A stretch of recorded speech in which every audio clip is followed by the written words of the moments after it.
रहा है। ठीक है, अब मैं आपको ये दिखा रहा हूं, इस एक स्क्रीनशॉट ले लीजिएगा इसका, इससे आपको बहुत कुछ आइडिया हो जाएगा। मैं एक बार 1 सेकंड के लिए हट जाता हूं। ठीक है, मैं हट गया।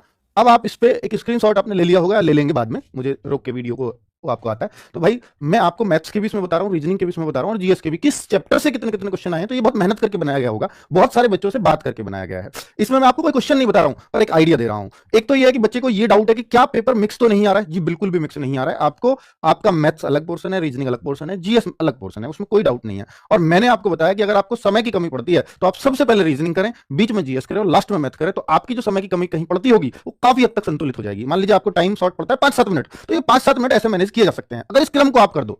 और इस क्रम में आप मॉक टेस्ट करके देख लेना, आपको विशेष फायदा होगा। अगर आपके सिर्फ 5-7 कम पड़ते हैं, अब कोई कहे मेरे को तो आधा ही घंटा कम पड़ता है, तो भाई कोई भी क्रम उसको, मतलब क्रम बदलने से फिर वो आधा घंटा तो कम नहीं हो सकता, वो आपकी प्रैक्टिस की कमी है। ठीक है, चलो, तो अगर मैं देखूं कि भाई यह नंबर सिस्टम है, तो 2 से 3 प्रश्न नंबर सिस्टम से क्वेश्चन आए हैं। और किन किन चैप्टर से, एक बार मैथ्स की बात कर लेते हैं। एलसीएम एचसीएफ से भी 1-2 प्रश्न है। 1-2 प्रश्न इसलिए कह रहा हूं 1 से 2, क्योंकि किसी शिफ्ट में 1 है, किसी में 2 है, क्योंकि 3 शिफ्टों का एनालिसिस है। सिंप्लीफिकेशन में 3 क्वेश्चन सभी शिफ्टों में आ रहे हैं। ठीक है, एक आदमी किसी के में ना आए हो तो भाई 3 है, 2 में आए हो तो मैंने 3 लिख दिए होंगे, तो बुरा मत मानना। तो एवरेज 2 क्वेश्चन, हाँ इसमें भी कोई शिफ्ट कह रहे हैं कि 4 क्वेश्चन तक भी एवरेज में है।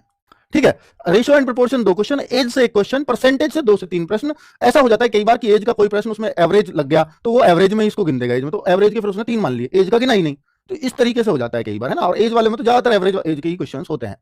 ठीक है, परसेंटेज में 2 से 3 प्रश्न, प्रॉफिट एंड लॉस में 2 से 3 प्रश्न, डिस्काउंट में 2 क्वेश्चन, सिंपल इंटरेस्ट में भी 2 क्वेश्चन, कंपाउंड इंटरेस्ट में 2 से 3 क्वेश्चन। अब आपको कौन सा मुश्किल है कौन सा आसान है? मैं कहूंगा जो कंपाउंड इंटरेस्ट में क्वेश्चन आ रहे हैं ये थोड़े मुश्किल लग रहे हैं बच्चों को। ये मुश्किल इसलिए लग रहे हैं क्योंकि इनकी कैलकुलेशन थोड़ी सी टफ बना दी गई है, क्योंकि जो रेट है यानी जो दर है वो 8 सही 3/4 इस टाइप से कुछ दे रखी है। इस वजह से बच्चों को ये कैलकुलेशन थोड़ी सी टफ लग रही है, क्वेश्चन लेंथी लग रहा है। ठीक है, टाइम एंड वर्क का 1 क्वेश्चन है, पाइप सिस्टम का 1 क्वेश्चन है, टाइम स्पीड एंड डिस्टेंस के 2 क्वेश्चन है। अब जैसे टाइम स्पीड एंड डिस्टेंस, यहां भी एवरेज स्पीड पूछ ली तो बहुत सारे बच्चे इसको एवरेज का मान लेंगे, तो हो सकता है 4 क्वेश्चन इस तरह से भी कह रहे हो। तो अभी ये कहना बिल्कुल संभव नहीं है कि भाई वो किस तरह से कह रहे हैं। तो कोई बच्चा 4 क्वेश्चन बता रहा है, कोई एवरेज के 3 भी बता रहा है, कोई 2 भी बता रहा है, तो इस तरह से बता रहे होंगे।